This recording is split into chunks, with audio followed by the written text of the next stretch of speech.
People at the back, can you hear me clearly? Okay, good.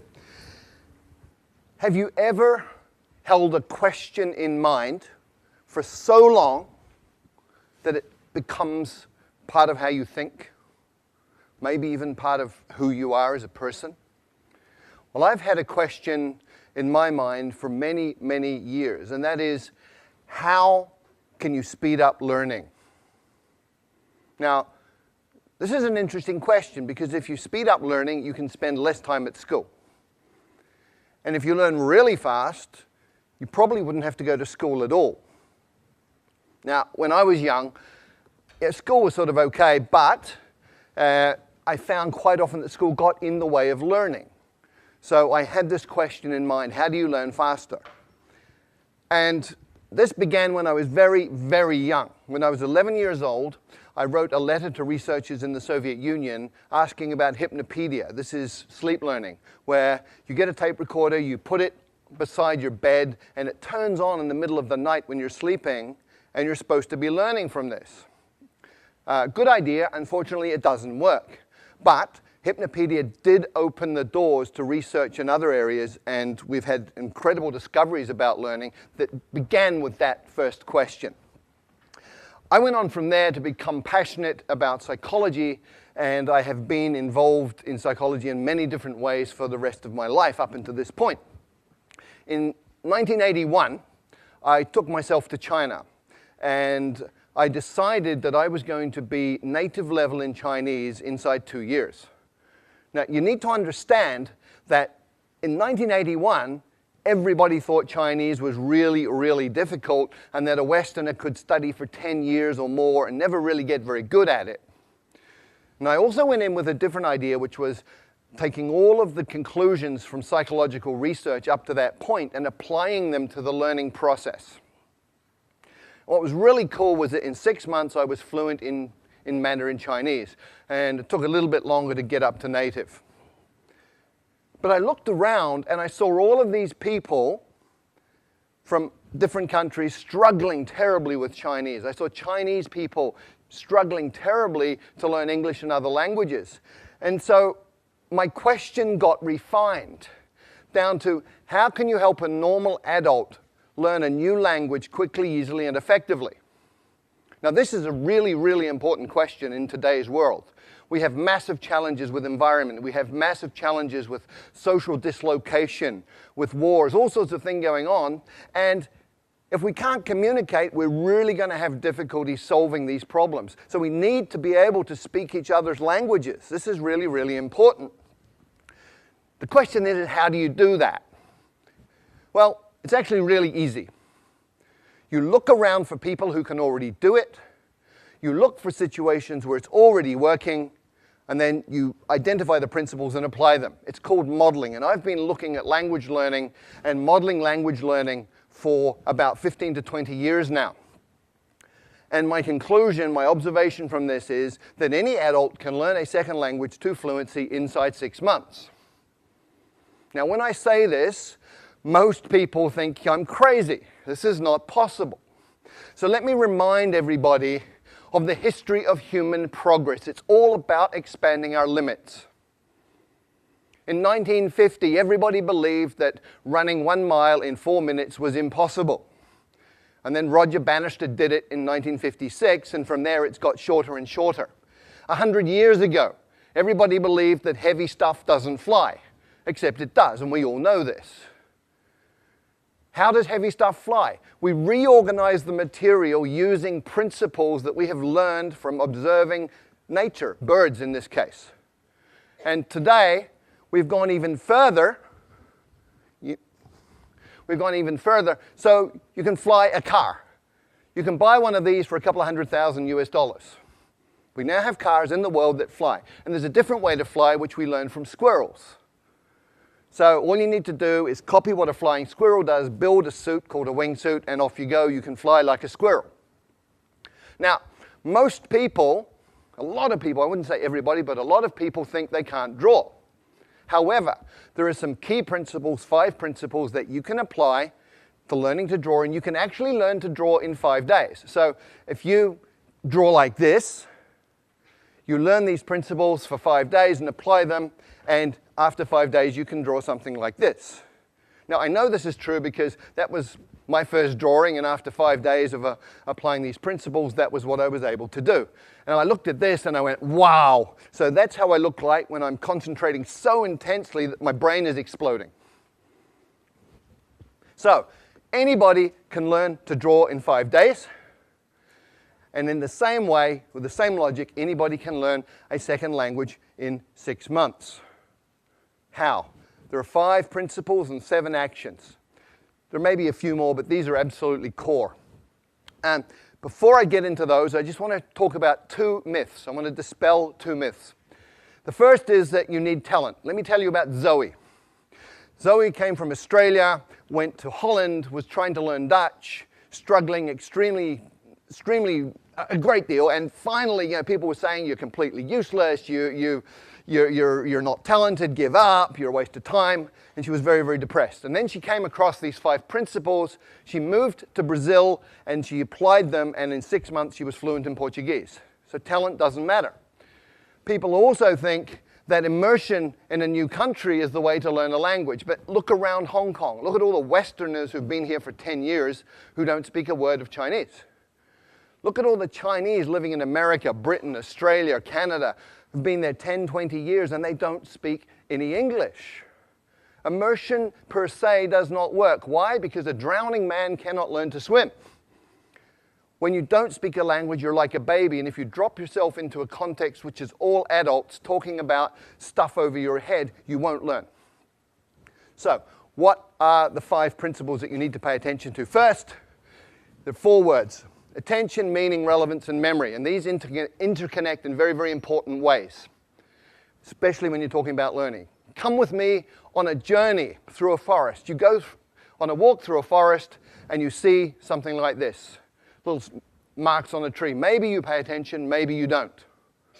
You go another 50 meters and you see this. You should be paying attention. Another 50 meters, if you haven't been paying attention, you see this. And at this point, you're paying attention. And you've just learned that this is important, it's relevant, because it means this, and anything that is related, any information related to your survival is stuff that you're going to pay attention to, and therefore you're going to remember it. If it's related to your own personal goals, then you're going to pay attention to it. If it's relevant, you're going to remember it. So the first rule, first principle for learning a language is focus on language content that is relevant to you, which brings us to tools. We master tools by using tools, and we learn tools the fastest when they're relevant to us. So let me share a story. A keyboard is a tool. Typing Chinese a certain way, there are methods for this, that's a tool. I had a colleague many years ago who went to night school Tuesday night, Thursday night, 2 hours each time, practicing at home. She spent 9 months and she did not learn to type Chinese. And one night we had a crisis. We had 48 hours to deliver a training manual in Chinese.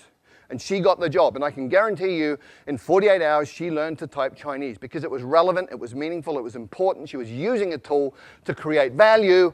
So the second principle for learning a language is to use your language as a tool to communicate right from day one, as a kid does.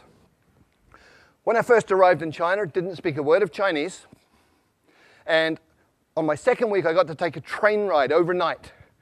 I spent 8 hours sitting in the dining car talking to one of the guards on the train. He took an interest in me for some reason. And we just chatted all night in Chinese, and he was drawing pictures and making movements with his hands and facial expressions, and piece by piece by piece, I understood more and more.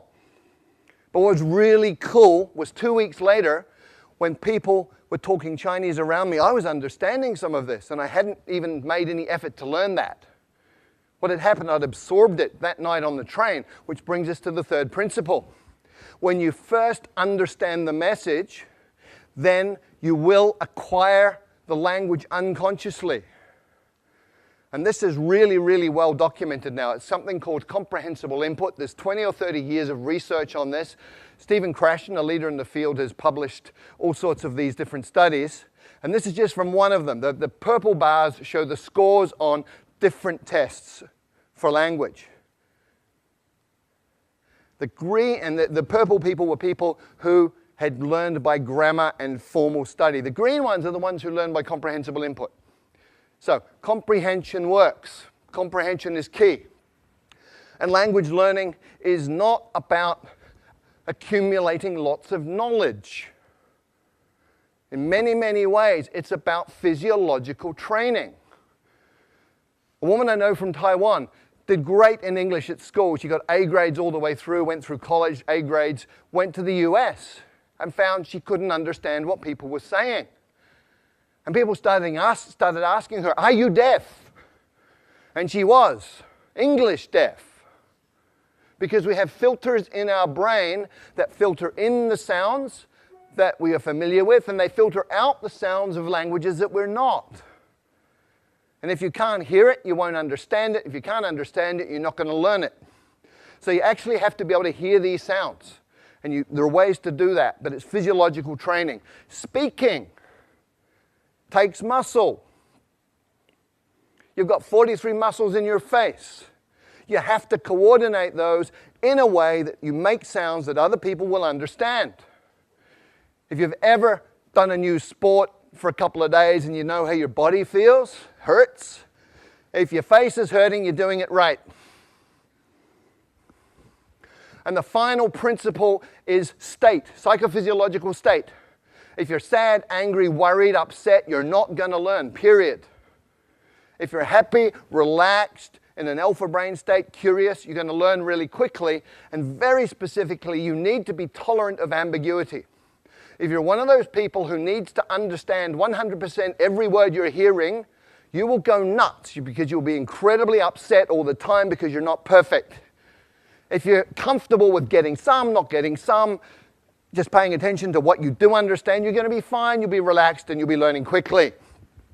So based on those 5 principles, what are the 7 actions that you take? Number 1, listen a lot. I call it brain soaking. You put yourself in a context where you're hearing tons and tons and tons of the language, and it doesn't matter if you understand it or not. You're listening to the rhythms, you're listening to patterns that repeat, you're listening to things that stand out. So just soak your brain in this. The second action is you get the meaning first, even before you get the words. And you go, well, how do I do that? I don't know the words. Well, you understand what these different postures mean.